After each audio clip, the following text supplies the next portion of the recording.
Hello friends, कैसे हो आप सब। आई होप आप लोग अच्छे होंगे। आज हमारी नेक्स्ट वीडियो है। नेक्स्ट क्लास में हम लोगों ने केंद्रक पढ़ा था, न्यूक्लियस, और हम लोगों ने पोस्टपोन करके रखा था डीएनए और आरएनए को पढ़ना था। देखते हैं आज हमारी क्लास होगी डीएनए और आरएनए की। दोनों में डिफरेंट जान लेते हैं कि डीएनए और आरएनए दोनों में डिफरेंट क्या है। ठीक है। नेक्स्ट क्लास में हम लोगों ने फुल फॉर्म को देख लिया था कि डीएनए का फुल फॉर्म क्या होता है और आरएनए का फुल फॉर्म क्या होता है। डीएनए का फुल फॉर्म होता है डीऑक्सीराइबोन्यूक्लिक एसिड और आरएनए का होता है राइबोन्यूक्लिक एसिड। ओके, दोनों में डिफरेंट जानते हैं। डी का पहले देखते हैं, इनका जो फुल फॉर्म है उससे कुछ क्लियर कर लेते हैं कि क्या दोनों में डिफरेंट है। डी जो होता है, डी डी का मतलब होता है 2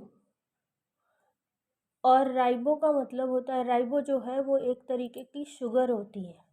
ठीक है, जैसे माल्टोज वगैरह है, ये सब शुगर है, वैसे ही ये राइबोज जो है वो शुगर है एक तरीके की।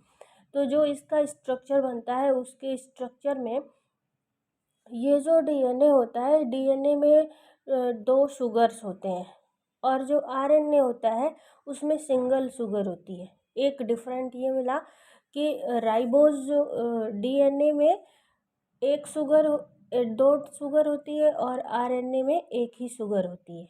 ओके, आई होप आप लोगों को समझ में आ रहा होगा।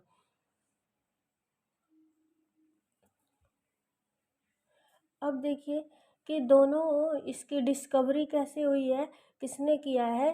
फ्रेडरिक नामक एक वैज्ञानिक है, इसके स्ट्रक्चर के आधार पे इसकी डिस्कवरी हुई है। ठीक है, ये न्यूक्लिक एसिड के बने होते हैं।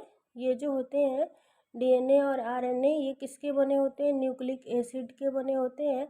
इनका जो आरएनए की डिस्कवरी जो है वो फ्रेडरिक नामक वैज्ञानिक ने किया था, मैक्सचर। फ्रेडरिक मैक्सचर नामक वैज्ञानिक ने आरएनए की खोज की थी। ठीक है, इन दोनों का जो मॉडल होता है वो अलग अलग होता है दिखने में। आरएनए और डीएनए दोनों डिफरेंट टाइप्स के होते हैं। इनका जो मॉडल होता है डीएनए का, इनका मॉडल डबल हेलिक्स का होता है, द्विकुंडलित होते हैं। आई होप आप लोगों को स्ट्रक्चर दिख रहा होगा कि ऐसे एक लेयर गई है और फिर दूसरी लेयर एक दूसरे को अटैच करते हुई गई है। ठीक है, तो आरएनए की खोज किसने की थी, फ्रेडरिक नामक वैज्ञानिक ने की थी। और जो दूसरा है वो डीएनए, उसकी उसकी खोज किसने किया था, वाटसन और क्रिक नामक। ये जो दोनों की खोज की गई थी, ये इनके मॉडल के अकॉर्डिंग ही करी गई थी। दोनों के मॉडल को देखा गया था और उस मॉडल को देखते हुए इनका खोज किया गया। ये डबल हेलिक्स होते हैं, ये सिंगल हेलिक्स होते हैं। इनकी खोज जो है इनके मॉडल के अकॉर्डिंग वाटसन और क्रिक ने किया था, डीएनए की, और आरएनए की फ्रेडरिक मैक्सचर ने किया था। ओके, ये जो डीएनए होते हैं ये प्रेजेंट कहाँ होते हैं और आरएनए प्रेजेंट कहाँ होते हैं। ये क्वेश्चन आता है कि आरएनए की उपस्थिति कहाँ होती है और डीएनए की उपस्थिति कहाँ होती है। तो इनकी जो डीएनए की जो प्रेजेंटी होती है वो न्यूक्लियस में होती है, माइटोकॉन्ड्रिया में होती है और प्लांट सेल में, हरित लवक में होती है। ओके, आरएनए जो होते हैं वो न्यूक्लियस में होते हैं और कोशिका द्रव्य में, साइटोप्लाज्म जिसको बोलते हैं। और अंतःप्रद्रवी जालिका 2 टाइप्स की होती है, मैंने आपको बता रखा है कि अंतःप्रद्रवी जालिका जो होती है वो 2 टाइप्स की होती है। एक रफ इंडोप्लाज्मिक रेटिकुलम होती है और एक सॉफ्ट होती है। तो जो रफ टाइप की इंडोप्लाज्मिक रेटिकुलम होती है, खुरदरी अंतःप्रद्रवी जालिका, उसमें आरएनए की प्रेजेंटी होती है। आई होप इन दोनों की प्रेजेंटी आप लोगों को समझ में आई होगी कि ये कहाँ कहाँ उपस्थित होते हैं। क्वेश्चन आता है यहाँ से कि आरएनए कहाँ उपस्थित होता है और डीएनए कहाँ उपस्थित होता है। आरएनए सिंगल बांड से बने होते हैं, सिंगल हेलिक्स होते हैं, और डीएनए डबल हेलिक्स होते हैं। इनकी खोज जो है वो इनके स्ट्रक्चर के आधार पर करी जाती है। आरएनए में एक शुगर होता है और डीएनए में डबल शुगर होता है। कौन सा शुगर होता है? तो राइबोज शुगर होता है। ओके, आई होप आप लोगों को समझ में आ रहा होगा। अब देख लेते हैं कि इनका फंक्शन क्या होता है, इनका कार्य क्या होता है। दोनों का अलग अलग कार्य होता है, डीएनए और आरएनए। पहले देखते हैं डीएनए को। डीएनए को जेनेटिक मटेरियल ऑफ सेल कहा जाता है। ये जो होते हैं ये आनुवांशिक पदार्थ होते हैं। इसी के द्वारा इन्हीं आनुवांशिक पदार्थों के द्वारा एक पीढ़ी से दूसरे पीढ़ी के जो गुण होते हैं, माता पिता का जो गुण होता है वो बच्चों में ट्रांसफ़र होता है। तो किसके कारण होता है? इन्हीं डीएनए के कारण होता है। ये जीन के माध्यम से अपने गुणों को प्रदर्शित करते हैं। ओके, लेकिन जो आरएनए का फंक्शन होता है, डीएनए का सबसे इम्पॉर्टेंट फंक्शन यही होता है कि ये आनुवांशिक पदार्थ इन्हें कहा जाता है, जेनेटिक मटेरियल कहा जाता है। ये अपने गुणों को दूसरे सेल में ट्रांसफ़र करते हैं।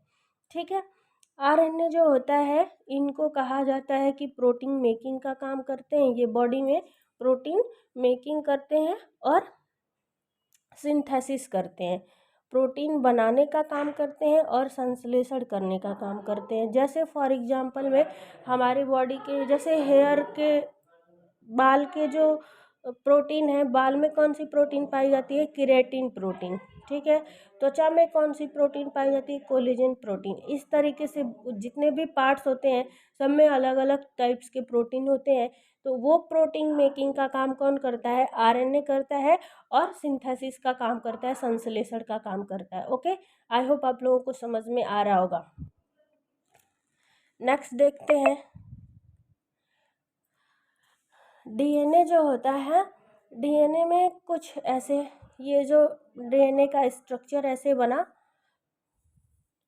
ऐसे स्ट्रक्चर बना, यहाँ पे कुछ ऐसे प्रोटीन्स प्रेजेंट होते हैं।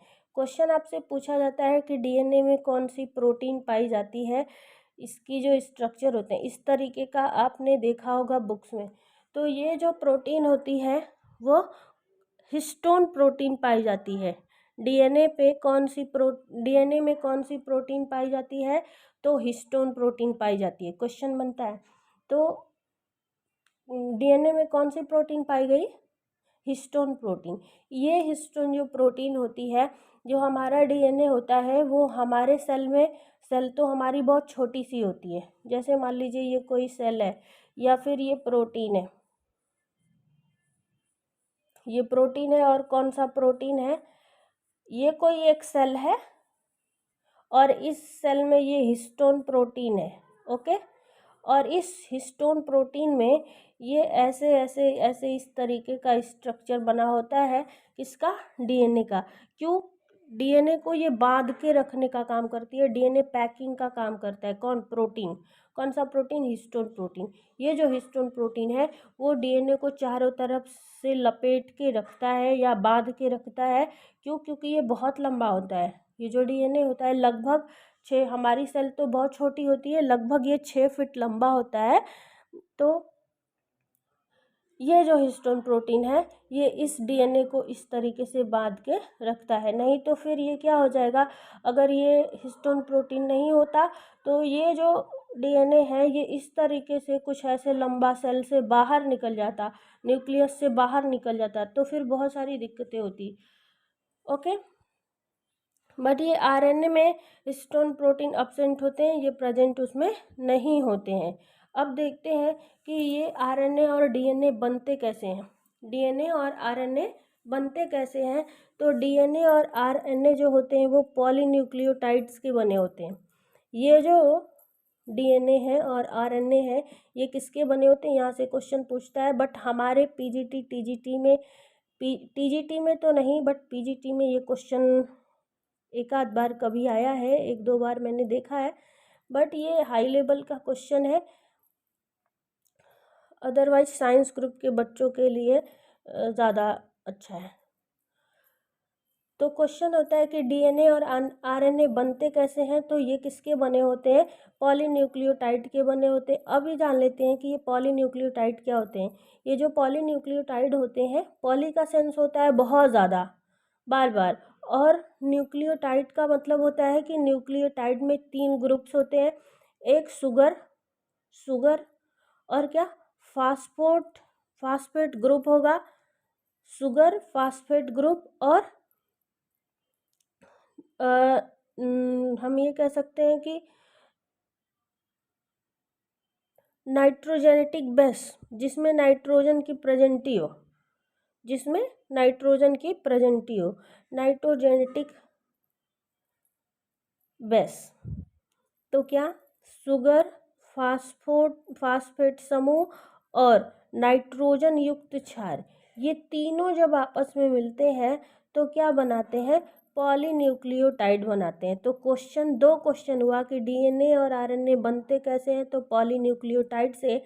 ये पॉलीन्यूक्लियोटाइड्स किसके बने होते हैं, तो शुगर के और फास्फेट समूह से और नाइट्रोजन युक्त क्षार से मिल करके पॉलीन्यूक्लियोटाइड का निर्माण होता है।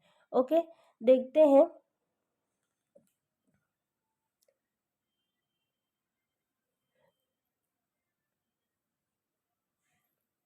नाइट्रोजेनियस बेस क्या होता है। नाइट्रोजेनियस बेस जो होते हैं वो 2 टाइप्स के होते हैं। नाइट्रोजेनियस बेस, अब ये जानते हैं कि नाइट्रोजेनियस बेस क्या होता है। तो हमने जान लिया कि जहाँ नाइट्रोजन की उपस्थिति होगी उसको नाइट्रोजेनियस बेस कहेंगे, ठीक है, क्षार कहेंगे। तो ये जो नाइट्रोजेनियस होते हैं ये 2 टाइप्स के होते हैं, प्यूरिन और पिरिडिन। ये जो प्यूरिन और पिरिडिन होते हैं, इन्हीं के आधार पर डीएनए और आरएनए का जो स्ट्रक्चर बनता है वो स्ट्रक्चर बनता है। ओके, पहला क्या होगा, प्यूरिन, और दूसरा जो होगा पिरिडिन। प्यूरिन को 2 पार्ट्स में डिवाइड किया जाता है और पिरिडिन को 3 पार्ट्स में डिवाइड किया जाता है।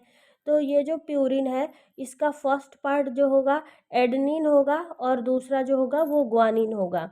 जब डीएनए के स्ट्रक्चर बनते हैं और आरएनए का स्ट्रक्चर बनते हैं तो उस स्ट्रक्चर में ये मेंशन किया जाता है, ऐसे दिखता है। और जो पिरिडिन है उसका जो फर्स्ट पार्ट होगा वो क्या होगा, साइटोसिन, और जो दूसरा होगा वो क्या होगा, थाइमिन, और तीसरा जो होगा यूरेसिल। अब देखते हैं कि ये होता क्या है, इसको बताने का क्या मतलब है कि ये देख रहे होंगे आप लोग कि ये डीएनए का स्ट्रक्चर बना हुआ है। तो इसमें ये इस तरीके से डीएनए का जब स्ट्रक्चर हम देखते हैं तो ये कुछ इस तरीके के वर्ड्स कुछ ऐसे ये मेंशन होते हैं। तो ए का मतलब क्या होता है, एडेनिन, ये किस ए डबल बॉन्ड से जुड़ा होता है और किससे जुड़ा होता है, थाइमिन से। टी का मतलब है थाइमिन और ए का मतलब क्या है, एडेनिन। और सी जो है वो ट्रिपल बॉन्ड से जुड़ा होता है जो कि जी से जुड़ा होता है। जी का मतलब क्या है, ग्वानिन, और सी का मतलब क्या होता है, साइटोसिन। साइटोसिन किससे जुड़ा होता है, ग्वानिन से। इस तरीके से ये बार बार रिपीटेड फॉर्म में होता है। क्वेश्चन बनता है कि डीएनए किस बांड से जुड़ा होता है, डीएनए में जो बांड बनते हैं वो कैसे कौन से बांड होते हैं, तो ये हाइड्रोजन बांड होते हैं। ओके, और जो आरएनए के स्ट्रक्चर बनते हैं वो आरएनए का जो स्ट्रक्चर बना वो एस डबल बांड से किससे जुड़ा होता है, ए का मतलब क्या, एडेनिन, और यू का मतलब क्या, यूरेसिल, और सी जो है वो डबल बांड से है, थर्ड ट्रिपल बांड से। तो सी किससे जुड़ा होता है, जी से। सी का मतलब क्या है, साइटोसिस, और जी का मतलब क्या है, ग्वानिन। इस तरीके से ये जुड़े होते हैं। याद करने का जो ट्रिक है, इस तरीके से क्वेश्चन पूछता है कि ए ग्वानिन किस बांड से जुड़ा होता है, तो डबल बांड से, और किससे, थाइमिन से। तो ATCG, AUCG, डीएनए में क्या प्रेजेंट होता है, ATCG, आरएनए में क्या प्रेजेंट होता है, AUCG। आई होप आप लोगों को समझ में आ रहा होगा। देखते हैं ये जो आरएनए है, आरएनए को 3 पार्ट्स में डिवाइड किया जाता है। फर्स्ट जो होता है ये स्मॉल लेटर से ऐसे इसको प्रेजेंट किया जाता है, शो किया जाता है। ये जो आरएनए होते हैं ये mRNA और rRNA tRNA। mRNA का मतलब होता है मैसेंजर, संदेशवाहक RNA, और दूसरा जो होता है वो राइबोसोम RNA होता है जिसको R से इंडिकेट करते हैं, और जो तीसरा होता है वो tRNA होता है ट्रांसफ़र, स्थानांतरित करना। सबसे ज़्यादा RNA कौन सा RNA पाया जाता है? तो ये जो राइबोसोम होता है, राइबोसोम टाइप्स का जो RNA होता है, ये 60% होता है, 60% इसकी प्रेजेंटी होती है। देखते हैं कि ये जो RNA होता है, mRNA किसका बना होता है? क्वेश्चन पूछता है कि mRNA का निर्माण किससे होता है? तो DNA से होता है। या फिर DNA से किस RNA का निर्माण होता है? तो DNA से RNA का निर्माण होता है। mRNA का और mRNA का मतलब होता है संदेशवाहक, मैसेंजर। और ये जो मैसेंजर है, ये जब mRNA किससे मिलता है? rRNA से, तो कुछ प्रोटीन्स का निर्माण हो जाता है, और जब प्रोटीन्स का निर्माण होता है तो वो किसके थ्रू हो जाता है? राइबोसोम्स के थ्रू। और राइबोसोम्स क्या करता है? tRNA के थ्रू पूरी बॉडी में ट्रांसफ़र कर देता है। आई होप आप लोगों को अच्छे से समझ में आया होगा। ये स्ट्रक्चर देख लीजिए, होपफुली आप लोगों को क्लियर दिख रहा होगा। ओके, अब नेक्स्ट क्लास में देख लेते हैं, 1-2 यूनिट हमारी और बची होगी इस सेल वाले चैप्टर से। उसके बाद ये चैप्टर कंप्लीट हो जाएगा, नेक्स्ट चैप्टर स्टार्ट करेंगे। आई होप आप लोगों को वीडियो अच्छी लगी होगी तो लाइक और शेयर एंड सब्सक्राइब करिएगा। Thank you so much.